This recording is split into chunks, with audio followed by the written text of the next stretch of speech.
Chapter 47. Angela's POV. The days after the game felt like a soft blur, like I was walking through sunlight even when the sky was grey. SAR 7. 74. 55 vouchers. I caught myself smiling at nothing. Standing in line for coffee. Folding laundry. Brushing my teeth.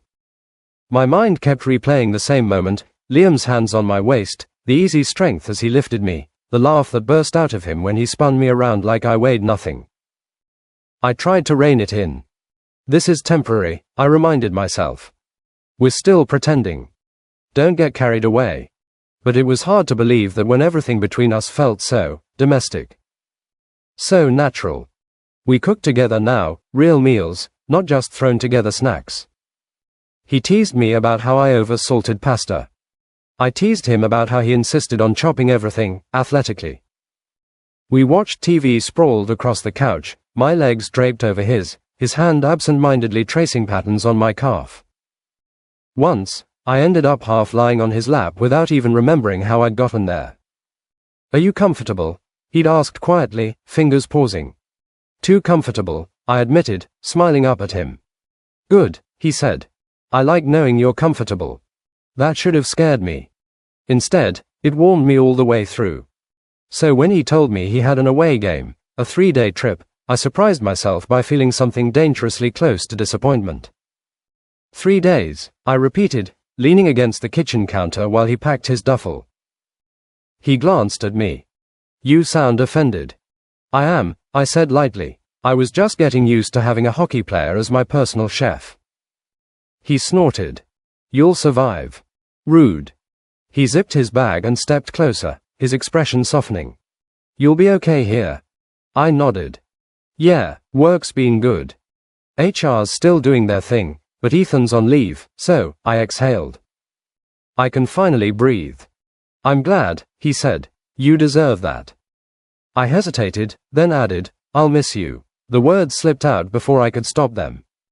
His eyebrows lifted slightly. Then he smiled, not teasing, not smug. Just real. "I'll miss you too, Angel." The nickname landed differently now. He slung his bag over his shoulder, then paused at the door. "No parties," he said. I rolled my eyes. "No promises." He stepped closer, lowering his voice. "Text me if anything feels off. Anything."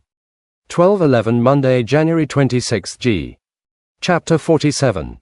I will, I promised. Go win. 74. 65 vouchers.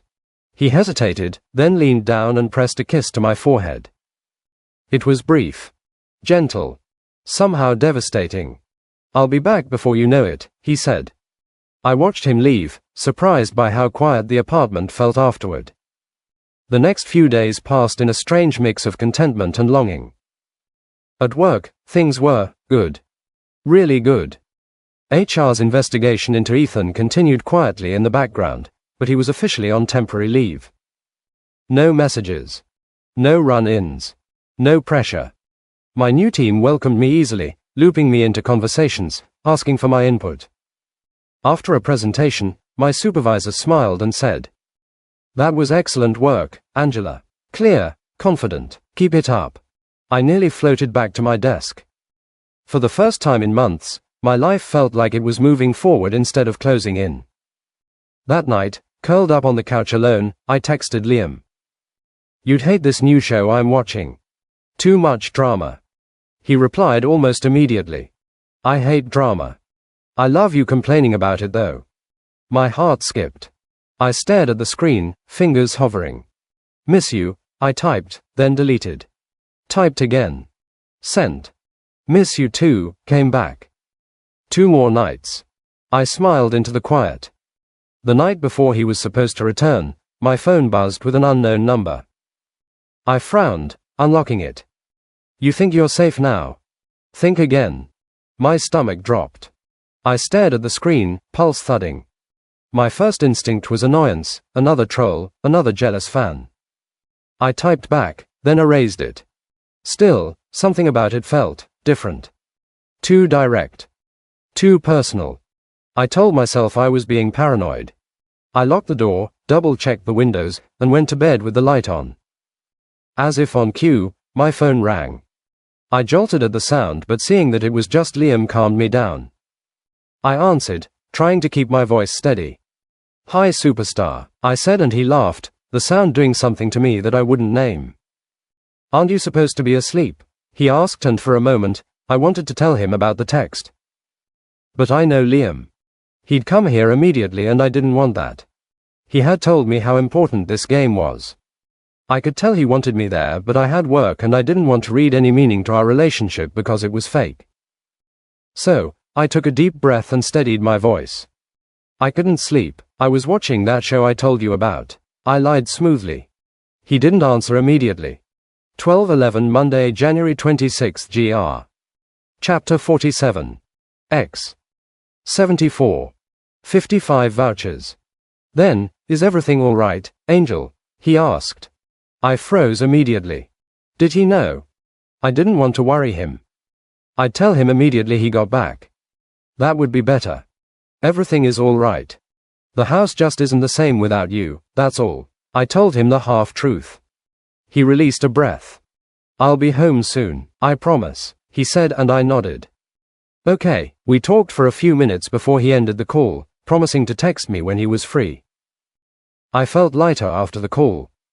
The next day, I worked late, humming under my breath as I gathered my things. Liam will be home tomorrow. Tomorrow felt like a promise. In the parking lot, I fumbled for my keys, already mentally planning what I'd cook for dinner. That's when I noticed the van. Dark. Parked too close. Windows tinted so heavily I couldn't see inside. My steps slowed. Don't be stupid, I told myself. It's just a van. Still, I quickened my pace. The sound of a door sliding open snapped my head up.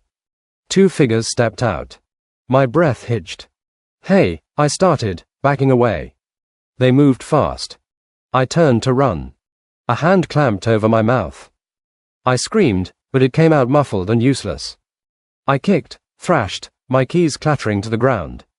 "Stop fighting," a voice hissed near my ear. Something sharp pricked my neck. No, I tried to say his name. I tried to think of something else. The world tilted. The edges blurred. My legs gave out. The last thing I thought, as darkness swallowed me whole, was Liam. Always Liam.